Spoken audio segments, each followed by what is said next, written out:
احنا أمتنا لعقود من الزمان كي يدخل شهر شعبان نوليو نخمموا كان في الماكلة والزيت. يعني قد تبدأ تسمع هذه الإحصائيات، وزارة التجارة ووزارة الصناعة حذروا قداش من مليون بيضة وقداش من مليون لتر حليب والمواد الغذائية وحراسة الأسعار، وكأن الأمة مقبلة على مجاعة، في حين هو أن الأصل عند العائلة المسلمة الواعية الحكيمة في رمضان تنفق أقل من سائر الشهور الأخرى.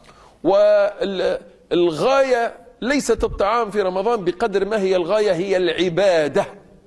فالذين يفكرون فقط في الطعام هؤلاء الذين صامت بطونهم ولم تصم عقولهم، هذو ناس جواعة لو كان على بطونهم ما يفكروش في عقولهم. واحنا رب العزة والجلال خلانا 11 شهر نفكروا في غذاء البدن في الطين، وقال لك شهر رمضان خليه غذاء للروح، شهر رمضان خليه غذاء للروح. ليتنا نعي هذه المفاهيم.